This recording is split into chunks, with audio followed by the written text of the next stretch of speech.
Κεφάλαιο 3. Η νέα γενιά. Έλειψε το πνεύμα της θυσίας.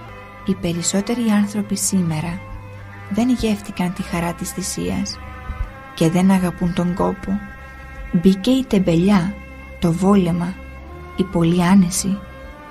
Έλειψε το φιλότιμο, η θυσία. Θεωρούν κατόρθωμα όταν καταφέρνουν χωρίς κόπο να πετύχουν κάτι, όταν βολεύονται. Δεν χαίρονται όταν δεν βολεύονται, ενώ αν αντιμετώπιζαν τα πράγματα πνευματικά θα έπρεπε τότε να χαίρονται, γιατί τους δίνεται ευκαιρία για αγώνα. Όλοι τώρα, μικροί μεγάλοι, κοιτάζουν την ευκολία. Οι πνευματικοί άνθρωποι κοιτάζουν πώς να αγιάσουν με λιγότερο κόπο. Οι κοσμικοί πώς να βγάλουν περισσότερα χρήματα χωρίς να δουλεύουν. Οι νέοι πώς να περνούν στις εξετάσεις χωρίς να διαβάζουν. Πώς να πάρουν πτυχίο χωρίς να φεύγουν από την καφετέρια. Και αν είναι δυνατόν να τηλεφωνούν από την καφετέρια για να τους δώσουν τα αποτελέσματα. Ναι, εκεί φτάνουν.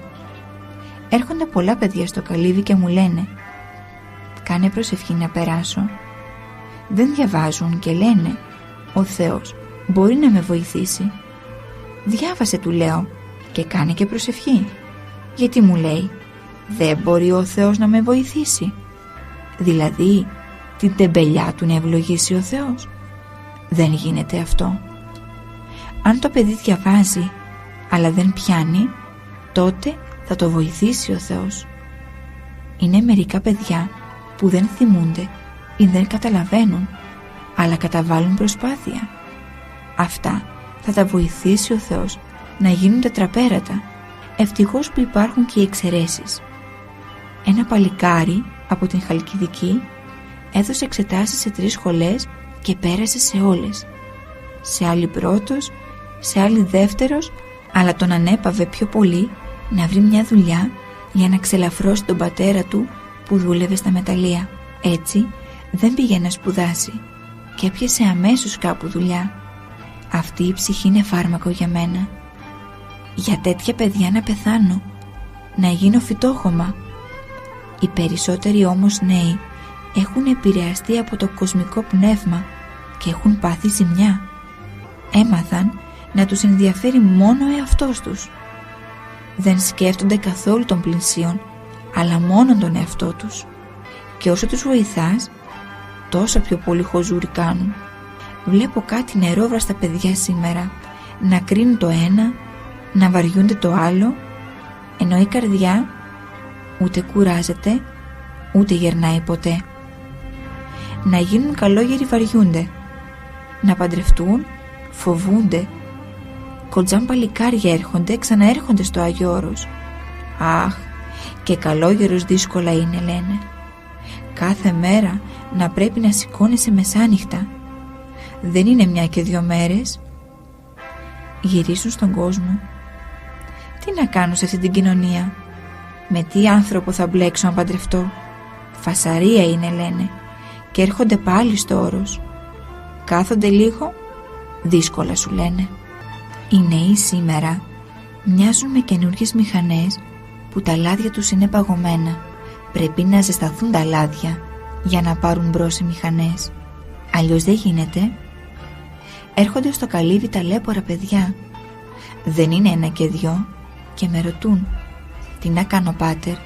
Πώς να περάσω την ώρα μου? Με πιάνει πλήξη». «Να βρεις μια δουλειά, βρε παιδί». «Έχω λεφτά», μου λέει. «Τι να την κάνω τη δουλειά?» Μα ο Απόστολος Παύλος λέει «Ήτης ου θέλει εργάζεστε, μη δε εστιέτο». Πρέπει να δουλέψεις για να φας και ας έχεις χρήματα. Η δουλειά βοηθάει τον άνθρωπο να ξεπαγώσουν τα λάδια της μηχανής του. Είναι δημιουργία, δίνει χαρά και παίρνει το άγχος στην πλήξη. Έτσι, βρε παλικάρι, να βρεις μια δουλειά που να σου αρέσει έστω και λίγο και να ξεκινήσεις. Για δοκίμασε να δεις. Και βλέπεις μερικά παιδιά κουράζονται και ξεκουράζονται με την κούραση. Έρχονται νέα παιδιά στο καλύβι και κάθονται και κουράζονται που κάθονται. Άλλα με πολύ φιλότιμο με ρωτούν συνέχεια. Τι να σου κάνουμε, τι να σου φέρουμε? Δεν ζητώ ποτέ τίποτε. Το βράδυ με τον φακό κάνω τις δουλειές. Να κουβαλήσω ξύλα, να ανάψω 2 σόμπες το χειμώνα, να συμμαζέψω.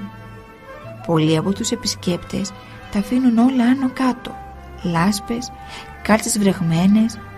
Τους δίνω λεπτές κάλτσες που μου στέλνουν, πετούν τις άλλες. Τους δίνω χαρτοπετσέτες να τις τυλίξουν, δεν τις συμμαζεύουν. 3 φορές στη ζωή μου ζήτησα κάτι. Σε ένα παλικάρι είπα μια φορά: θέλω 2 κουτιά σπίρτα από τις Καριές. Αν και είχα 4 αναπτήρες, αλλά το έκανα για να του δώσω χαρά. Έτρεξε χαρούμενος, λαχάνιασε να τα φέρει, αλλά τον ξεκούρασε η κούραση και τη γεύτηκε τη χαρά της θυσίας. Κι άλλος καθόταν και κουράστηκε που καθόταν. Ζητούν να νιώσουν τη χαρά, αλλά πρέπει να θυσιαστεί ο άνθρωπος για να έρθει χαρά. Η χαρά από τη θυσία γεννιέται. Η πραγματική χαρά βγαίνει από το φιλότιμο. Έτσι και καλλιεργηθεί το φιλότιμο είναι πανηγύρι. Το βάσανο του ανθρώπου είναι ο εγωισμός, η φιλαυτία. Εκεί είναι που σκαλώνει κανείς.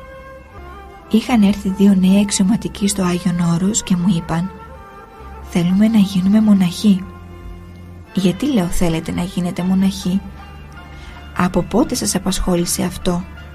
Τώρα, μου λένε. Κάναμε μια επίσκεψη στο Άγιον Όρος και σκεφτόμαστε να μείνουμε. Μήπως γίνει και κανένας πόλεμος? Βρε, δεν τρέπεστε, τους λέω. Μήπως γίνει και κανένας πόλεμος? Και πώς θα φύγετε από τον στρατό? Θα βρούμε μια αιτία, μου λένε. Τι θα βρουν? Ή θα κάνουν ότι είναι τρελοί, ή κάτι πάντως θα βρουν. Αν ξεκινάτε να γίνετε μοναχοί με αυτό το σκεπτικό, είστε αποτυχημένοι εξ αρχής, του λέω. Άλλοι πάλι, ενώ είναι έτοιμοι από καιρό να παντρευτούν, να δημιουργήσουν οικογένεια, έρχονται και μου λένε: τι να παντρευτώ? Είναι να κάνεις οικογένεια και παιδιά σε αυτούς τους δύσκολους καιρούς? Καλά, λέω. Όταν γίνονταν διωγμοί, η ζωή είχε σταματήσει? Ούτε δούλευαν, ούτε παντρεύονταν. Μήπως εσύ βαριέσαι? Θέλω να γίνω καλόγερος, λέει. Εσύ βαριέσαι. Τι προκομμένος καλόγερος θα γίνεις? Καταλάβατε? Αν μία ξεκινάει να γίνει καλόγρια επειδή σκέφτεται τι να μείνω στον κόσμο, να κάνω οικογένεια, να έχω παιδιά, ζαλούρα, φασαρία, θα πάω σε μοναστήρι, θα κάνω εκεί μια υπακοή, ευθύνη δεν θα έχω, και αν μου πουν καμιά κουβέντα θα σκύβω το κεφάλι. Πού να φτιάξω σπίτι? Εκεί θα έχω κελί δικό μου, φαγητό κτλ. Να το ξέρει, είναι εξ αρχής αποτυχημένη. Σας φαίνεται παράξενο? Υπάρχουν και τέτοιοι άνθρωποι. Να ξέρετε, ένας προκομμένος οικογενειάρχης και στην καλογερική θα έκανε προκοπή, και ένας προκομμένος μοναχός, αν έκανε οικογένεια, θα έκανε προκοπή. Κάποιος είχε καθίσει δόκιμο σε ένα μοναστήρι και δεν ήθελε να γίνει καλόγερος. «Γιατί, παιδί μου, μένεις έτσι?» τον ρωτάω. «Γιατί ο καλογερικός σκούφος μου θυμίζει το κράνος», μου λέει. Ακούς κουβέντα? Δεν ήθελε να γίνει καλόγερος για να μην φορέσει την καλογερική σκούφια. Του θύμιζε το κράνος.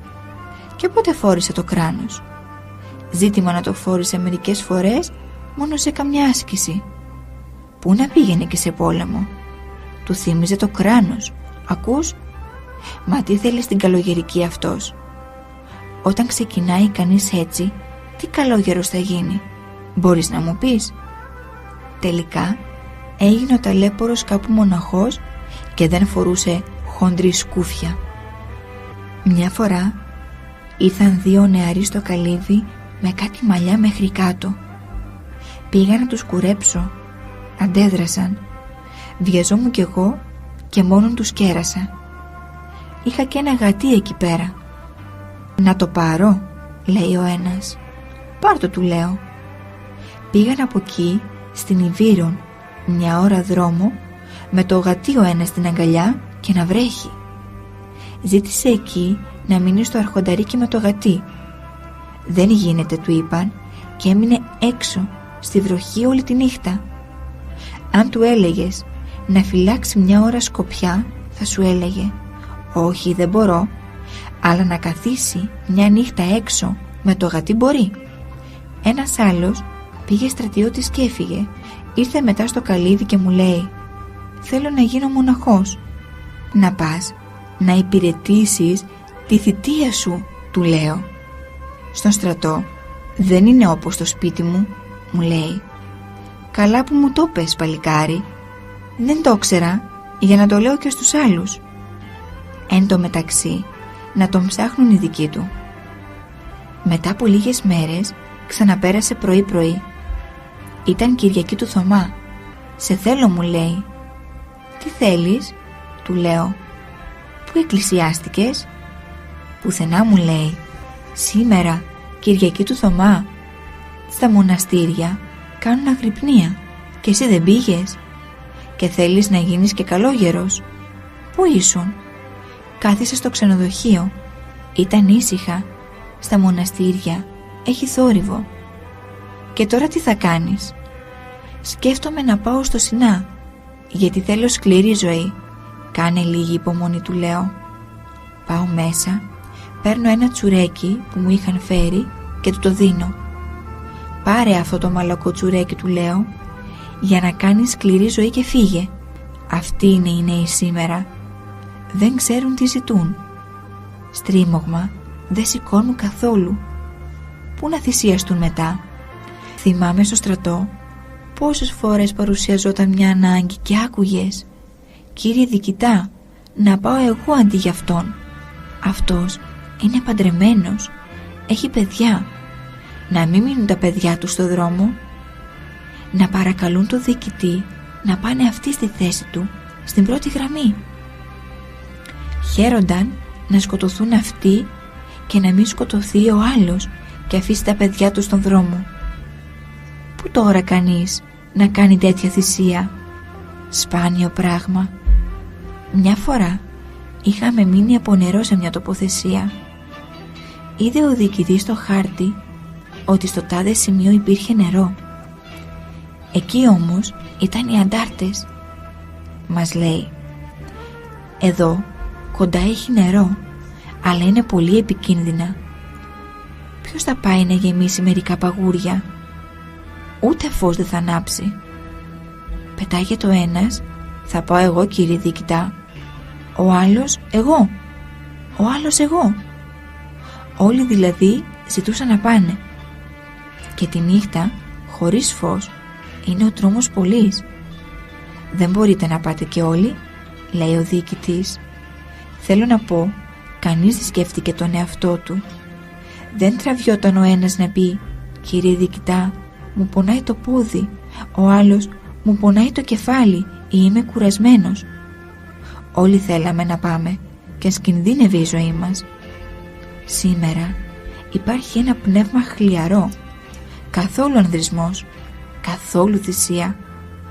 Όλα τα μετέτρεψαν με τη σημερινή βλαμμένη λογική. Και βλέπεις, ενώ παλιά πήγαιναν εθελοντές στο στρατό, τώρα παίρνουν τρελάδικο χαρτί για να μην υπηρετήσουν. Κοιτάζουν τι να κάνουν για να μην πάνε στρατιώτες. Πού πρώτα? Είχαμε έναν λοχαγό, 23 ετών ήταν, αλλά ήταν παλικάρι. Μια φορά τον πήρε τηλέφωνο ο πατέρας του, που ήταν απόστρατος αξιωματικός, και του είπε ότι σκέφτεται να φροντίσει να φύγει από την πρώτη γραμμή και να πάει στα μετώπιστεν. Έβαλε τις φωνές ο λοχαγός. «Ντροπή σου, πατέρα, να λες εσύ τέτοια πράγματα?» Οι κυφίνες κάθονται. Είχε ειλικρίνεια, τιμιότητα, παλικαριά πολύ που ξεπερνούσε τα όρια. Έτρεχε μπροστά. Η χλένη του ήταν κόσκινο από τις σφαίρες και δεν είχε σκοτωθεί. Όταν απολύθηκε, πήρε την χλένη μαζί του να την έχει για ενθύμιο. Η αδιάκριτη αγάπη αχρηστεύει τα παιδιά. Έχω προσέξει ότι τα σημερινά παιδιά, ιδίως αυτά που σπουδάζουν, παθαίνουν ζημιά από τα σπίτια τους, ενώ είναι καλά παιδιά, αχρηστεύονται, δεν σκέφτονται, έχουν μία αναισθησία, τα χαραμίζουν, τα χαλούν οι γονείς. Επειδή οι γονείς πέρασαν δύσκολα χρόνια, θέλουν τα παιδιά τους να μην στερηθούν εκείνο, να μην στερηθούν το άλλο. Δεν καλλιεργούν το φιλότιμο στα παιδιά ώστε να χαίρονται όταν στερούνται. Φυσικά, με καλό λογισμό το κάνουν. Το να τα στερήσουν από κάτι χωρίς τα παιδιά να το καταλαβαίνουν είναι βάρβαρο. Αλλά να τα βοηθήσουν να αποκτήσουν μοναχική συνείδηση και μόνα τους να χαίρονται που στερούνται κάτι, αυτό είναι πολύ καλό. Τώρα, με την καλοσύνη τους, με την αδιάκριτη καλοσύνη τους, τα αποβλακώνουν. Τα συνηθίζουν να τους τα πηγαίνουν όλα στο χέρι, ακόμη και το νερό, για να διαβάσουν και να μην χασομερίσουν, και τα χρηστεύουν και τα αγόρια και τα κορίτσια. Έπειτα τα παιδιά, και όταν δεν διαβάζουν, τα θέλουν όλα στο χέρι. Και το κακό αρχίζει από τις μανάδες. Εσύ, παιδί μου, να διαβάζεις. Εγώ θα σου φέρω και τις κάλτσες, θα σου πλύνω και τα πόδια. Πάρε το γλυκό, πάρε τον καφέ. Και δεν καταλαβαίνουν τα παιδιά πόσο κουρασμένη είναι η μάνα που τα προσφέρει όλα, επειδή δεν κοπιάζουν. Μετά αρχίζουν. Μιας χρήσεως πιάτα, μιας χρήσεως ρούχα, πίτσες να τρώνε, ούτε να τις τυλίγουν στο χαρτί δεν ξέρουν. Έτσι γίνονται τελείως άχρηστοι άνθρωποι. Βαριούνται μετά που ζουν. Το κορδόνι τους να λυθεί, μάνα, να μου δέσεις το κορδόνι, λένε. Το πατάνε εν τω μεταξύ. Τέτοια παιδιά τι προκοπή να κάνουν. Αυτά ούτε για γάμο ούτε για καλοκαιρίκι κάνουν. Γι' αυτό λέω στις μητέρες, μην αφήνετε τα παιδιά να διαβάζουν όλη μέρα. Διαβάζουν, ζαλίζονται. Να κάνουν ένα τέταρτο, μισή ώρα διακοπή, για να κάνουν και καμιά δουλίτσα στο σπίτι, για να ξεζαλίζονται και λίγο. Αυτή η κακή συνήθεια των σημερινών νέων μεταφέρεται και στο μοναχισμό. Και βλέπετε σε μοναστήρι να είναι 7 γραμματείς και όλοι μορφωμένοι νέοι και ο παλιότερος μαζί. Παλιά ήταν ένας γραμματεύς και αυτός δεν είχε πάει ούτε 2 τάξεις στο γυμνάσιο και έβγαζε όλη τη δουλειά. Και τώρα να είναι 7 και να είναι πνιγμένοι στη δουλειά, να μην μπορούν να κάνουν ούτε τα πνευματικά τους, να είναι και ο παλιός να τους βοηθάει. Κανονάρχισμα από σκοτεινές δυνάμεις. Τα καημένα τα παιδιά τα καταστρέφουν σήμερα με θεωρίες διάφορες. Γι' αυτό είναι αναστατωμένα, ζαλισμένα. Άλλο θέλει να κάνει το παιδί, άλλο κάνει. Αλλού θέλει να πάει, αλλού το πάει το πνεύμα της εποχής. Μεγάλη προπαγάνδα γίνεται από σκοτεινές δυνάμεις που κατευθύνουν όσα παιδιά δεν τους κόβει πολύ το μυαλό. Στα σχολεία μερικοί δάσκαλοι λένε, για να έχετε πρωτοβουλία να μην σέβεστε, να μην υποτάσσεστε στους γονείς, και τα χρηστεύουν. Μετά τα παιδιά δεν ακούνε ούτε γονείς ούτε δασκάλους. Και είναι δικαιολογημένα, γιατί νομίζουν πως έτσι πρέπει να κάνουν. Τα υποστηρίζει και το κράτος, τα κανοναρχούν, τα εκμεταλλεύονται και οι άλλοι που δεν νοιάζονται ούτε για πατρίδα, ούτε για οικογένεια, ούτε για τίποτε, για να πραγματοποιήσουν τα σχέδιά τους. Αυτό λίγο πολύ έχει κάνει πολύ κακό στη νεολαία σήμερα. Πάρα πολύ κακό.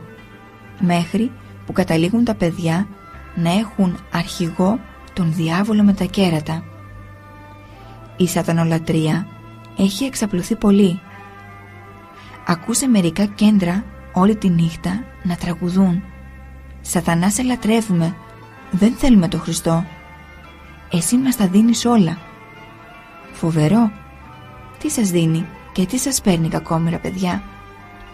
Μικρά παιδιά αγριεμένα, με τους καφέδες, με τα τσιγάρα. Πού να δεις βλέμμα λαμπερό, χάρη Θεού στο πρόσωπό τους. Είχε δίκιο ένας αρχιτέκτον όταν είπε σε μια ομάδα παιδιών που είχε φέρει στο Άγιον Όρος, Τα μάτια σας είναι σαν τα μάτια του χαλασμένου ψαριού. Είχε έρθει στο όρος με καμιά δεκαριά παιδιά από 18 μέχρι 25 χρονών περίπου.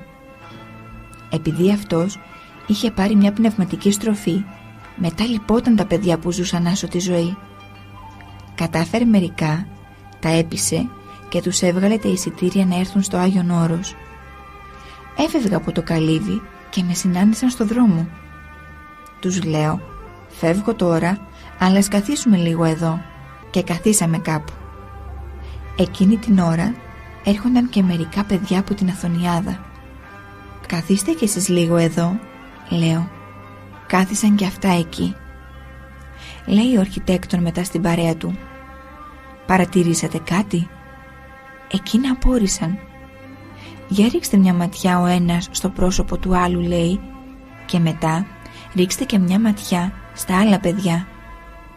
Για δέστε τα μάτια τους πόσο γυαλίζουν και δέστε τα δικά σας τα μάτια πως είναι σαν τα μάτια του χαλασμένου ψαριού. Και πράγματι, όταν πρόσεξα κι εγώ, έτσι ήταν. Μάτια χαλασμένων ψαριών, θολά, αλλοιωμένα, ενώ τα μάτια των άλλων παιδιών έλαμπαν. Γιατί τα παιδιά της σχολής κάνουν μετάνοιες, κάνουν ακολουθίες. Ο άνθρωπος καθρεφτίζεται στα μάτια. Γι' αυτό και ο Χριστός είπε, ο λίχνος του σώματος έστεινε ο οφθαλμός. Πόσα μικρά παιδιά έρχονται στο Άγιον Όρος ή πηγαίνουν σε άλλα μοναστήρια και γίνονται μοναχοί, και παρόλο που, πώς να πει κανείς, δεν έχουν καραμέλες στα μοναστήρια, έχουν όμως τέτοια χαρά που ακτινοβολεί το πρόσωπό τους, ενώ στον κόσμο έχουν ό,τι θέλουν, αλλά ζουν κόλαση, είναι βασανισμένα. Μας έχουν έρθει διάφορα ρεύματα από παντού. Από τα ανατολικά μέρη ο Ινδουισμός και άλλες αποκρυφιστικές θρησκείες, από τον βορρά ο κομμουνισμός, από την δύση ένα σωρό θεωρίες, από τον νότο, από τους Αφρικανούς, μαγείες και τόσα άλλα καρκινώματα. Ένα παιδί χτυπημένο από τέτοια ρεύματα ήρθε μια μέρα στο καλύβι. Κατάλαβα ότι οι προσευχές της μάνας του το έφεραν. Αφού μιλήσαμε αρκετά, του λέω, κοίταξε παλικάρι μου, να βρεις ένα πνευματικό, να εξομολογηθείς και να χρηστείς και να σε βοηθάει τώρα στις αρχές. Πρέπει να σε χρήσουν γιατί αρνήθηκες τον Χριστό. Έκλαιγε το καημένο. Κάνε προσευχή, πάτερ, μου λέει, γιατί δεν μπορώ να τα αποβάλω αυτά. Μου έχουν κάνει πλήση εγκεφάλου. Το καταλαβαίνω ότι οι προσευχές της μάνας μου με έφεραν εδώ. Πόσο βοηθάνε οι προσευχές της μάνας. Αχρηστεύονται τα καημένα όταν τα τυλίξουν και μετά τα πιάνει ο φόβος, άγχος και ξεσπάνε στα ναρκωτικά κτλ. Από τον έναν γκρεμό στον άλλον, ο Θεός να βάλει το χέρι του. Γέροντα, συμφέρει να τους λέει κανείς ότι είναι σατανικά αυτά τα πράγματα? Πώς δεν συμφέρει, αλλά θέλει με καλό τρόπο. Πώς θα μπορέσουν τέτοιοι νέοι να γνωρίσουν τον Χριστό? Πώς να γνωρίσουν τον Χριστό αφού πριν γνωρίσουν την Ορθοδοξία πηγαίνουν στην Ινδία, στους γκουρούδες, κάθονται 2-3 χρόνια, ζαλίζονται με τις μαγείες, μαθαίνουν εκεί ότι υπάρχει μυστικισμός στην Ορθοδοξία και έρχονται μετά εδώ και ζητούν να δουν φώτα, να ζήσουν ανώτερες καταστάσεις κτλ. Και άμα ρωτήσεις πόσο καιρό έχεις να κοινωνήσεις, δεν θυμάμαι, λέει, αν η μητέρα μου με είχε κοινωνήσει όταν ήμουν μικρός. Εξομολογήθηκες ποτέ? Δεν με απασχολεί αυτό το θέμα. Πώς θα γίνει χωριό έτσι? Τίποτα από Ορθοδοξία δεν ξέρουν. Γέροντα, και πώς θα βοηθηθούν? Από την στιγμή που λένε κατεστημένο την Εκκλησία, πώς να βοηθηθούν? Καταλαβαίνεις πόσο μπορούμε έτσι να συνεννοηθούμε? Όσοι νέοι όμως έχουν καλή διάθεση, βοηθιούνται και πλησιάζουν στην Εκκλησία. Μην τα εγγίζετε τα παιδιά. Γέροντα, τα μικρά παιδιά που μεγαλώνουν τώρα, χωρίς πειθαρχία, τι θα γίνουν? Έχουν λίγα ελαφρυντικά. Οι γονείς που δεν καταλάβαιναν την πειθαρχία έχουν τώρα τα παιδιά τους με μια ελευθερία και τα κάνουν τελείως αλυτάκια. Με μια κουβέντα λες, 5 σου λένε, και με μια ανέδεια. Αυτά μπορεί να γίνουν εγκληματίες. Σήμερα τα ξεβιδώνουν τελείως τα παιδιά. Ελευθερία. Μην τα εγγίζετε τα παιδιά. Και τα παιδιά λένε, πού θα βρούμε αλλού τέτοιο καθεστώς? Επιδιώκουν δηλαδή να τα κάνουν ανταρτάκια, να μην θέλουν τους γονείς, να μην θέλουν τους δασκάλους, να μην θέλουν τίποτε, να μην ακούν κανέναν. Αυτό τους διευκολύνει στο σκοπό τους. Αν δεν τα κάνουν ανταρτάκια, πώς μετά τα παιδιά θα τα κάνουν όλα κομμάτια? Και βλέπεις τα καημένα, είναι σχεδόν δαιμονισμένα. Αν στην πνευματική ζωή η ελευθερία δεν αξιοποιήθηκε, θα αξιοποιηθεί στην κοσμική ζωή. Τι να την κάνεις τέτοια ελευθερία? Είναι καταστροφή. Γι' αυτό και το κράτος πάει όπως πάει. Μπορούν οι σημερινοί άνθρωποι να αξιοποιήσουν την ελευθερία που τους δίνεται? Η ελευθερία, όταν οι άνθρωποι δεν είναι σε θέση να την αξιοποιήσουν στην πρόοδο, είναι καταστροφή. Η κοσμική εξέλιξη με την αμαρτωλή αυτή ελευθερία έφερε την πνευματική σκλαβιά. Ελευθερία πνευματική είναι η πνευματική υποταγή στο θέλημα του Θεού. Και βλέπεις, ενώ η υπακοή είναι ελευθερία, ο πειρασμός όμως από κακία την παρουσιάζει σαν σκλαβιά και αντιδρούν τα παιδιά, ιδίως της εποχής μας, που έχουν δηλητηριαστεί από το πνεύμα της ανταρσίας. Είναι φυσικά και κουρασμένα από τα διάφορα συστήματα του 20ου αιώνα που δυστυχώς συνέχεια παραμορφώνουν την ωραία φύση του Θεού και τα πλάσματά Του και τα γεμίζουν από άγχος και τα απομακρύνουν από την χαρά, τον Θεό. Εμείς, ξέρετε τι τραβήξαμε όταν απολυθήκαμε από τον στρατό? Αν ήταν τότε τα σημερινά παιδιά, θα τα είχαν κάνει όλα γυαλιά καρφιά. Ήταν το 1950 που τελείωσε ο Ανταρτοπόλεμος. Απολυθήκαμε πολλές κλάσεις μαζί. Άλλος είχε 4,5, άλλος 4, άλλος 3,5 χρόνια μέσα στον πόλεμο.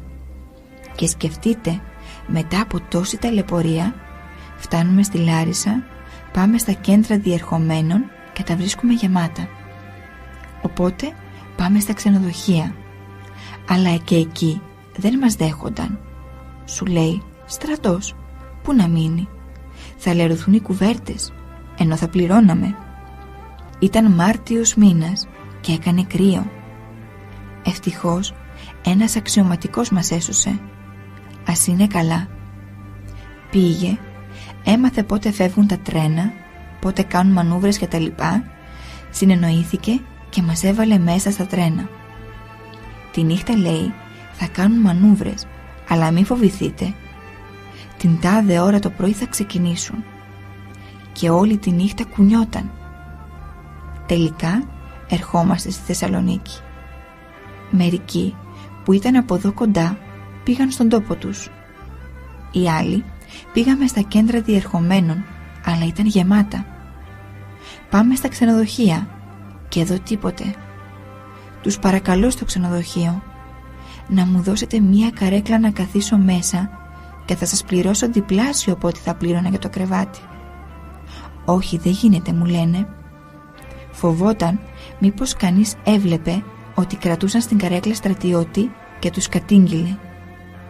Και να κάθεσαι έξω, να κουμπάς όρθιο στον τοίχο, να βγάλεις έτσι τη νύχτα. Και έβλεπε στρατιώτες να είναι οι καημένοι στο πεζοδρόμιο, έξω από τα ξενοδοχεία, ακουμπισμένοι στους τοίχους. Σε όλα τα πεζοδρόμια υπήρχε στρατός, σαν να έκαναν παρέλαση. Κατάλαβες? Αν ήταν οι σημερινοί νέοι, θα είχαν κάψει τη Λάρισα, όλη την Θεσσαλία και τη Μακεδονία. Εδώ, χωρίς να έχουν καμία δυσκολία σήμερα, και τι κάνουν? Καταλήψεις, καταστροφές. Και εκείνα τα καημένα τα παιδιά ούτε καν είχαν λογισμό. Ένιωθαν βέβαια μια πικρία, αλλά χωρίς να έχουν λογισμό να κάνουν τίποτε το κακό και να έχουν περάσει ταλαιπωρία μεγάλη έξω στα χιόνια, να είναι σακατεμένοι από τον πόλεμο, τη θυσία οι καημένοι, και τελικά το τελευταίο ευχαριστώ ήταν να κοιμηθούν έξω. Και κάνω μια σύγκριση, πώς ήταν οι νέοι τότε και που βρίσκονται σήμερα. Ούτε 50 χρόνια δεν πέρασαν και πώς άλλαξε ο κόσμος. Η σημερινή νεολαία μοιάζει με το μοσχαράκι που είναι δεμένο στο λιβάδι και κλωτσάει. Τραβάει συνέχεια το σκοινί, βγάζει τον πάσαλο και αρχίζει να τρέχει. Αλλά σκαλώνει κάπου και περδικλώνεται άσκημα και στο τέλος το κατασπαράζουν τα άγρια θηρία. Το φρένο βοηθάει όταν είναι μικρό το παιδί. Το βλέπεις, ανεβαίνει πάνω στον τοίχο και υπάρχει φόβος να σκοτωθεί. Μη φωνάζεις, του δίνεις και κανένα σκαμπίλι. Μετά δεν σκέφτεται ότι θα σκοτωθεί, σκέφτεται μη φάει το σκαμπίλι και προσέχει. Τώρα δεν υπάρχουν ούτε στα σχολεία τιμωρίες, ούτε στο στρατό καψόνια. Γι' αυτό οι νέοι παιδεύουν τους γονείς και το έθνος. Στο στρατό παλιά, όσο πιο σκληροί ήταν οι αρχηγοί στην εκπαίδευση, τόσο πιο πολύ παλικαριά έδειχναν οι στρατιώτες στη μάχη. Ο νέος έχει ανάγκη από έναν πνευματικό οδηγό, τον οποίο να συμβουλεύεται και να ακούει, για να πορεύεται με πνευματική ασφάλεια, χωρίς κινδύνους, φόβους και αδιέξοδα. Κάθε άνθρωπος, όσο μεγαλώνει, όσο περνάει η ηλικία του, αποκτά πείρα και από τον εαυτό του και από τους άλλους. Ένας νέος στερείται αυτήν την πείρα. Ένας μεγάλος την πείρα που απέκτησε από τον εαυτό του και από τους άλλους την χρησιμοποιεί για να βοηθήσει τον άπειρο νέο, για να μην κάνει γκάφες. Ο νέος όταν δεν ακούει κάνει πειράματα με τον εαυτό του, ενώ αν ακούσει κέρδος θα έχει. Είχαν έρθει στο καλύβι μερικά παιδιά από την χριστιανική οργάνωση και φώναζαν με μια αυτοπεποίθηση: «Δεν έχουμε ανάγκη από κανέναν, θα βρούμε μόνοι μας τον δρόμο μας». Ποιος ξέρει, θα είχαν ζοριστεί και είχαν κατά κάποιο τρόπο επαναστατήσει. Όταν ήταν να φύγουν, με ρώτησαν πώς να κατεβούν στον δημόσιο για να πάρουν τον δρόμο για την Μονή Ιβύρων. «Από πού θα πάνε?» λένε. «Καλά βρε παιδιά», τους λέω. «Εσείς είπατε ότι θα τον βρείτε μόνοι σας τον δρόμο. Δεν έχετε ανάγκη από κανέναν. Έτσι δεν είπατε προηγουμένως? Τουλάχιστον αυτό τον δρόμο, και να τον χάσετε, λίγο θα ταλαιπωρηθείτε. Κάποιον θα βρείτε παρακάτω και θα σας πει: από εδώ πάει. Τον άλλον τον δρόμο για πάνω, για τον ουρανό, πώς θα τον βρείτε μόνοι σας χωρίς οδηγό?» Ο ένας από αυτούς είπε: «Σαν να έχει δίκιο ο γέροντας, να περάσουν οι νέοι στις εξετάσεις της αγνότητος». Ήρθαν 2-3 φοιτήτριες σήμερα και μου είπαν: «Γέροντα, κάντε προσευχή να περάσουμε στις εξετάσεις». Και εγώ τις είπα: «Θα ευχηθώ να περάσετε στις εξετάσεις της αγνότητος. Αυτό είναι το πιο βασικό. Όλα τα άλλα βολεύονται μετά». Καλά δεν τις είπα? Ναι, είναι μεγάλο πράγμα να βλέπεις στα πρόσωπα των νέων σήμερα την σεμνότητα, την αγνότητα. Πολύ μεγάλο πράγμα. Έρχονται μερικές κοπέλες οι καημένες, τραυματισμένες. Ζουν άτακτα με νέους. Δεν καταλαβαίνουν πως ο σκοπός τους δεν είναι καθαρός και σακατεύονται. «Τι να κάνω, πάτερ?» με ρωτούν. «Ο ταβερνιάρης», της λέω, «έχει φίλο τον Μπεκρή, αλλά γαμπρό δεν τον κάνει στην κόρη του». Να σταματήσετε τις σχέσεις. Αν σας αγαπούν πραγματικά, θα το εκτιμήσουν. Αν σας αφήσουν, σημαίνει ότι δεν σας αγαπούν και θα κερδίσετε χρόνο. Ο πονηρός εκμεταλλεύεται την νεανική ηλικία που έχει επιπλέον και την σαρκική επανάσταση και προσπαθεί να καταστρέψει τα παιδιά στην δύσκολη αυτή περίοδο που περνούν. Το μυαλό είναι ανώριμο ακόμη. Υπάρχει απειρία μεγάλη και απόθεμα πνευματικό καθόλου. Γι' αυτό ο νέος πρέπει πάντα να αισθάνεται ως ανάγκη τις συμβουλές των μεγαλύτερων σε αυτή την κρίσιμη ηλικία, για να μην γλιστρήσει στον γλυκό κατήφορο της κοσμικής κατηφόρας που στη συνέχεια γεμίζει την ψυχή από άγχος και την απομακρύνει αιώνια από τον Θεό. Καταλαβαίνω ότι ένα φυσιολογικό παιδί στην νεανική ηλικία δεν είναι εύκολο να βρίσκεται σε τέτοια πνευματική κατάσταση ώστε να μην κάνει διάκριση. Ουκ ένι άρσεν και θήλη. Γι' αυτό και οι πνευματικοί πατέρες συνιστούν να μην κάνουν συντροφιά τα αγόρια με τα κορίτσια, όσο και πνευματικά κι αν είναι, γιατί η ηλικία είναι τέτοια που δεν βοηθάει και ο πειρασμός εκμεταλλεύεται την νεότητα. Γι' αυτό συμφερότερο είναι ο νέος να θεωρηθεί ακόμη και ακουτός από τα κορίτσια ή η νέα από τα αγόρια για την πνευματική του φρονιμάδα και αγνότητα και να σηκώνει και αυτόν τον βαρύ σταυρό, γιατί αυτός ο βαρύς σταυρός κρύβει όλη την δύναμη και την σοφία του Θεού και τότε ο νέος θα είναι πιο δυνατός από τον Σαμσόν και πιο σοφός από τον σοφό Σολομώντα. Καλύτερα είναι όταν βαδίζει να προσεύχεται και να μην κοιτά δεξιά και αριστερά, ακόμη και αν πρόκειται να παρεξηγηθεί από συγγενικά πρόσωπα, γιατί δήθεν τους περιφρόνησε και δεν τους μίλησε, παρά να περιεργάζεται και να βλάπτεται και να παρεξηγηθεί ακόμη και από τους κοσμικούς ανθρώπους που σκέφτονται όλο πονηρά.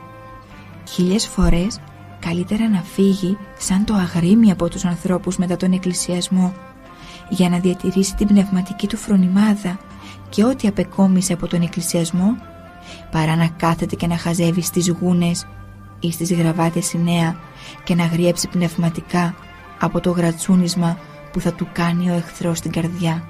Να περάσουν οι νέοι στις εξετάσεις της αγνότητος. Είναι αλήθεια ότι ο κόσμος δυστυχώς έχει σαπίσει και από όπου κι αν περάσει μια ψυχή που θέλει να διατηρηθεί αγνή θα λερωθεί, με την διαφορά όμως ότι ο Θεός δεν θα ζητήσει τα ίδια με αυτά που ζητούσε την παλιά εποχή από έναν χριστιανό που ήθελε να διατηρηθεί αγνός. Χρειάζεται ψυχραιμία και ο νέος να κάνει ό,τι μπορεί, να αγωνιστεί για να αποφύγει τα αίτια και ο Χριστός μας θα βοηθήσει από εκεί και πέρα. Ο θείος Έρος, αν φουντώσει στην ψυχή του, είναι τόσο πολύ θερμός που έχει την δύναμη να καίει κάθε άλλη επιθυμία και κάθε άσχημη εικόνα. Αν ανάψει αυτή η φωτιά, τότε αισθάνεται και τις θείες εκείνες ειδονές που δεν μπορεί κανείς να τις συγκρίνει με καμιά άλλη ειδονή. Όταν γευθεί το ουράνιο εκείνο μάνα, δεν θα του κάνουν καμία εντύπωση πλέον τα άγρια ξυλοκέρατα. Γι' αυτό πρέπει να πιάσει γερά το τιμόνι και να κάνει τον σταυρό του και να μην φοβάται. Μετά από τον μικρό του αγώνα θα λάβει και την ουράνια τρυφή. Την ώρα του πειρασμού θέλει παλικαριά και ο Θεός θαυματουργικά θα βοηθήσει. Μου είχε διηγηθεί ο γερο Αυγουστίνος. Είχε πάει σαν αρχάριος σε ένα μοναστήρι στη Ρωσία, στην πατρίδα του. Εκεί ήταν όλοι σχεδόν γεροντάκια και έστειλαν αυτόν ως διακονητή για να βοηθάει έναν υπάλληλο της μονής στο ψάρεμα, γιατί η μονή συντηρείται από την αλεία. Μια μέρα λοιπόν ήρθε η κόρη του υπαλλήλου και είπε στον πατέρα της να πάει γρήγορα στο σπίτι για μια επίγουσα δουλειά και κάθισε εκείνη να βοηθήσει. Ο πειρασμός όμως την είχε κυριεύσει την ταλέπορη και χωρίς να σκεφτεί όρμησε επάνω στο δόκιμο με αμαρτωλές διαθέσεις. Εκείνη τη στιγμή τα έχασε ο Αντώνιος. Αυτό ήταν το κατακόσμον όνομά του, γιατί ήταν ξαφνικό. Έκανε το σταυρό του και είπε: «Χριστέ μου, καλύτερα να πνιγώ παρά να αμαρτήσω», και πετάχτηκε από την όχθη μέσα στο βαθύ ποτάμι. Αλλά ο καλός Θεός, βλέποντας τον μεγάλο ηρωισμό του αγνού νέου, που ενήργησε σαν νέος Άγιος Μαρτινιανός, για να διατηρηθεί αγνός, τον κράτησε επάνω στο νερό, χωρίς κανένα βραχή. Ενώ πετάχτηκα, μου έλεγε, με το κεφάλι κάτω, δεν κατάλαβα πως βρέθηκα όρθιος επάνω στο νερό, χωρίς να βραχούν ούτε τα ρούχα μου. Εκείνη τη στιγμή ένιωσε και μια εσωτερική γαλήνη, με μια ανέκφραστη γλυκύτητα που εξαφάνιζε τελείως κάθε λογισμό αμαρτωλό και κάθε ερεθισμό σαρκικό που του είχε δημιουργήσει προηγουμένως με τις άσημνες χειρονομίες της η κοπέλα. Όταν είδε μετά η κοπέλα επάνω στο νερό όρθιο τον Αντώνιο, άρχισε να κλαίει μετανοημένη για το σφάλμα της και συγκινημένη για το μεγάλο αυτό θαύμα. Ο Χριστός δεν ζητάει μεγάλα πράγματα για να μας βοηθήσει στον αγώνα μας. Υποτένια πράγματα περιμένει από μας. Μου έλεγε ένας νέος ότι πήγε στην Πάτμο να προσκυνήσει και ο πειρασμός του έστησε εκεί μια παγίδα. Καθώς προχωρούσε, μια τουρίστρια όρμησε και τον αγκάλιασε. Αυτός την έσπρωξε πέρα και είπε: «Χριστέ μου, εγώ ήρθα εδώ να προσκυνήσω, δεν ήρθα για έρωτα», και έφυγε. Το βράδυ στο ξενοδοχείο, την ώρα που έκανε την προσευχή του, είδε τον Χριστό μέσα στο άκτιστο φως. «Είδατε με ένα σπρώξιμο ότι αξιώθηκε. Άλλος χρόνια αγωνίζεται και κάνει άσκηση μεγάλη και αν αξιώθει κάτι τέτοιο. Και αυτός είδε το Χριστό μόνο γιατί αντέδρασε στον πειρασμό. Φυσικά αυτό πολύ τον δυνάμωσε πνευματικά. Μετά είδε την Αγία Μαρκέλα, τον Άγιο Ραφαήλ, τον Άγιο Γεώργιο 2-3 φορές. Ήρθε μια μέρα και μου λέει: «Κάνε προσευχή, Πάτερ, να δω πάλι τον Άγιο Γεώργιο. Θέλω λίγη παρηγοριά, δεν έχω παρηγοριά από αυτόν τον κόσμο». Και βλέπεις, άλλα παιδιά σε τι κατάσταση φτάνουν. Είχε έρθει μια φορά στο καλύβι ένας νεαρός με τον θείο του που ήταν ηλικιωμένος και μου λέει: «Κάνε προσευχή για μια κοπέλα. Έσπασε τη σπονδυλική της στήλη σε δυστύχημα. Οδηγούσε ο πατέρας της και τον πήρε ο ύπνος. Εκείνος σκοτώθηκε και η κοπέλα χτύπησε. Να σου δώσω και μια φωτογραφία της». «Δεν χρειάζεται», λέω. Αυτός εν τω μεταξύ επέμενε, οπότε παίρνω τη φωτογραφία και τι να δω. Η κοπέλα ήταν ξαπλωμένη κάτω και την κρατούσαν δύο.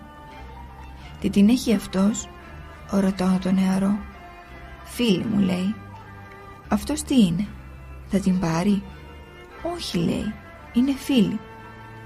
«Μην τα παρεξηγείς τα παιδιά», μου λέει ο θείος του. «Έτσι είναι σήμερα οι νέοι».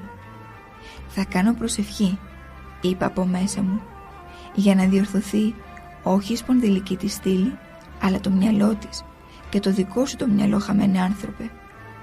Που είναι ο σεβασμός?» Έπρεπε να τον βρίσει ο θείος του. Πνευματικά παιδιά, να έχει πνευματικό και να φτάσει σε τέτοια κατάσταση. Ακόμη και να την πάρει, δεν υπήρχε λόγος να είναι τετωμένη έτσι και στους δύο και ο άλλος να μου δείχνει τη φωτογραφία. Και δεν σκέφτεται ότι δεν είναι σωστό αυτό το πράγμα. Εμένα δεν με πειράζει, αλλά δεν είναι σωστό. Τι οικογένεια θα δημιουργήσουν αυτά τα παιδιά? Ο Θεός να φωτίσει την νεολαία να συνέλθει. Παλιά με τι θυσίες κρατούσαν την αγνότητά τους οι κοπέλες. Θυμάμαι στον πόλεμο είχαν αγκαρέψει μερικούς χωρικούς με τα ζώα τους και είχαν αποκλειστεί σε ένα ύψωμα από τα χιόνια. Οι άνδρες κάτω από τα χιονισμένα έλατα έκαναν κάτι υπόστεγα με κλονάρια από έλατα για να προφυλαχθούν από το κρύο. Οι γυναίκες πάλι αναγκάστηκαν να προστατευτούν από συγχωριανούς γνωστούς ανθρώπους. Μια κοπέλα και μια γριά ήταν από κάποιο μακρινό χωριό και αναγκάστηκαν και αυτές να μπουν σε ένα από αυτά τα ελάτινα υπόστεγα. Αλλά δυστυχώς υπάρχουν μερικοί άπιστοι και δειλοί, οι οποίοι δεν συγκλονίζονται ακόμη και εν καιρό πολέμου. Δεν πονάνε για τους διπλανούς τους που τραυματίζονται ή σκοτώνονται, αλλά εάν βρουν ευκαιρία, επιδιώκουν ακόμη και να αμαρτήσουν, γιατί φοβούνται μήπως σκοτωθούν και δεν προλάβουν να γλεντήσουν, ενώ έπρεπε τουλάχιστον εν ώρα κινδύνου να μετανοήσουν. Ένας, σαν και αυτούς, που εν καιρό πολέμου, όπως ανέφερα, δεν σκέφτονται να μετανοήσουν, αλλά να αμαρτήσουν, ενοχλούσε την κοπέλα τόσο άσχημα που αναγκάστηκε να φύγει. Προτίμησε να ξυλιάσει, ακόμη και να πεθάνει έξω στα χιόνια, παρά να χάσει την τιμή της. Βλέποντας η καημένη η γριά ότι έφυγε η κοπέλα, ακολούθησε και αυτή τα ίχνη της και την βρήκε 30 λεπτά μακριά, κάτω από ένα μικρό υπόστεγο ενός εξοκλησιού του τιμίου προδρόμου. Ο τίμιος πρόδρομος ενδιαφέρθηκε για την τίμια κοπέλα και την οδήγησε στο εξοκλησάκι του, που η κοπέλα ούτε καν το ήξερε. Και στη συνέχεια τι έκανε ο τίμιος πρόδρομος? Παρουσιάστηκε σε ένα στρατιώτη στον ύπνο του και του είπε να πάει στο εξοκλήσι του το συντομότερο. Σηκώνεται λοιπόν ο στρατιώτης και ξεκινάει μέσα στη φωτισμένη νύχτα από τα χιόνια και πάει στο εξοκλήσι. Ήξερε περίπου που είναι. Τι να δει όμως? Μια γριά και μια κοπέλα καρφωμένες μέσα στο χιόνι μέχρι τα γόνατα, μελανιασμένες και ξυλιασμένες από το κρύο. Άνοιξε αμέσως το εκκλησάκι, μπήκαν μέσα και συνήλθαν κάπως. Δεν είχε τίποτε άλλο να τους προσφέρει ο στρατιώτης παρά το κασκόλ του στη γριά και από ένα γάντι στην κάθε μια, και της είπε να τα αλλάζουν στα χέρια. Του διηγήθηκαν μετά τον πειρασμό που συνάντησαν. «Καλά», λέει στην κοπέλα ο στρατιώτης, «πώς αποφάσισες να φύγεις νύχτα μέσα στα χιόνια και σε άγνωστο μέρος?» Και εκείνη απάντησε, «Εγώ μόνον αυτό μπορούσα να κάνω και πίστευα ότι ο Χριστός θα με βοηθούσε από εκεί και πέρα». Τότε ο στρατιώτης, τελείως αυθόρμητα, από πόνο και όχι απλώς για να τις παρηγορήσει, λέει, «Τελείωσαν πια τα βάσανά σας. Αύριο θα είστε στα σπίτια σας». Με τα λόγια αυτά χάρηκαν πολύ και ζεστάθηκαν περισσότερο. Και πράγματι ξεκίνησαν τα λόμ, άνοιξαν το δρόμο και την άλλη μέρα το πρωί τα στρατιωτικά μεταγωγικά ήταν εκεί και οι καημένες πήγαν στα σπίτια τους. Τέτοιες Ελληνοπούλες που είναι ντυμένες με τη Θεία Χάρη και όχι οι απογυμνωμένες και από Θεία Χάρη πρέπει να θαυμάζονται και να επενούνται. Μετά εκείνο το κτήνος, ο Θεός να με συγχωρέσει, πήγε και ανέφερε στον διοικητή ότι ο τάδε στρατιώτης έσπασε την πόρτα από το εξοκλήσι και έβαλε μέσα τους μεταγωγικούς, δηλαδή τα μουλάρια. Του λέει ο διοικητής, «Δεν πιστεύω αυτός να έκανε τέτοιο πράγμα», και τελικά κατέληξε στη φυλακή. Η αληθινή αγάπη πληροφορεί τους νέους. Γέροντα, πάντως αυτοί που ήθελαν να καταστρέψουν την κοινωνία έπιασαν τα θεμέλια, τις ρίζες, τα παιδιά, τα κατέστρεψαν. Δεν θα σταθούν αυτά.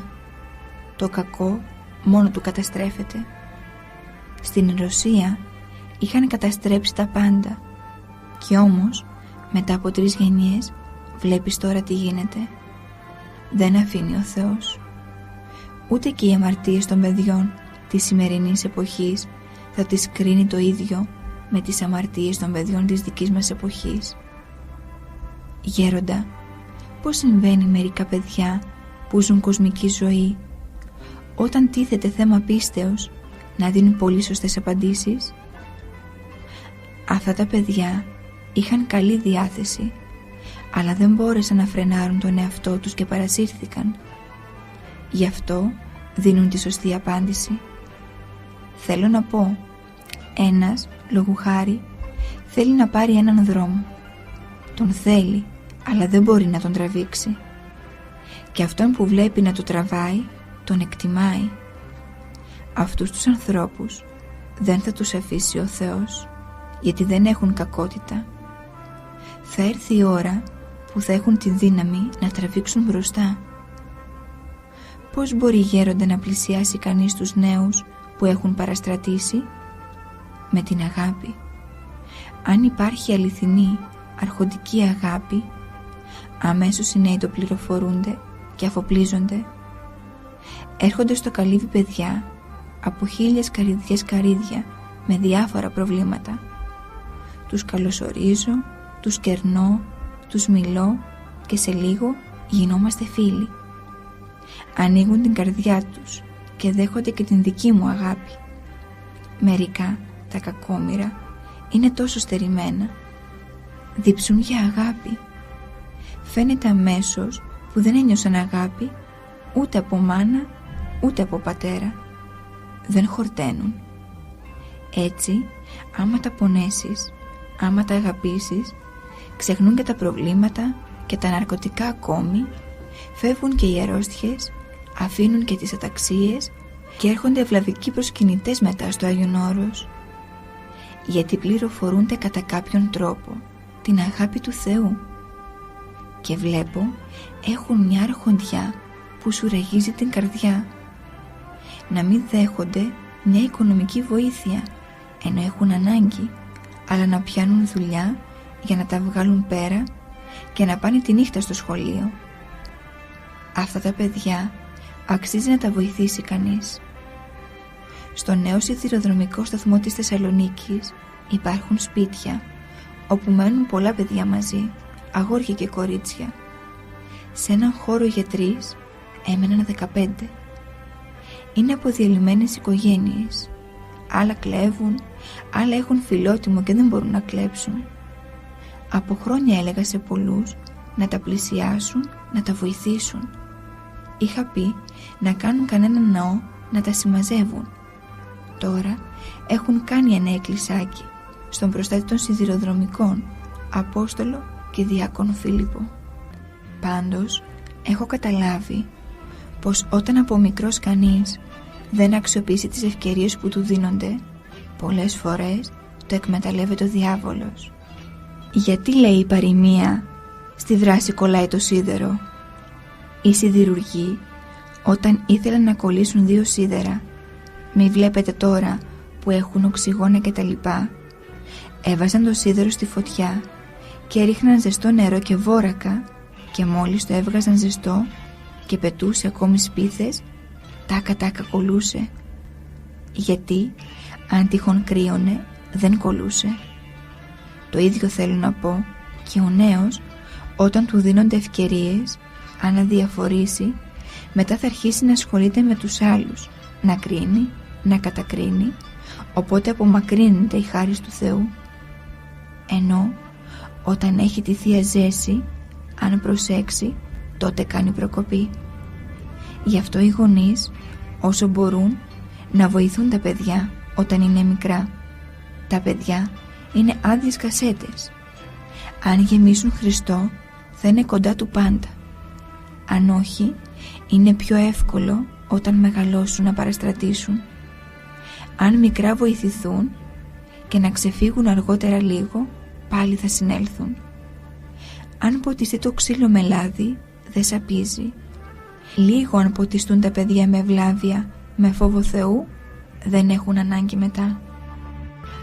Λόγοι Γέροντος Παϊσίου Αγιορείτου. Μια παραγωγή του ραδιοφωνικού σταθμού Αγία Μετέωρα.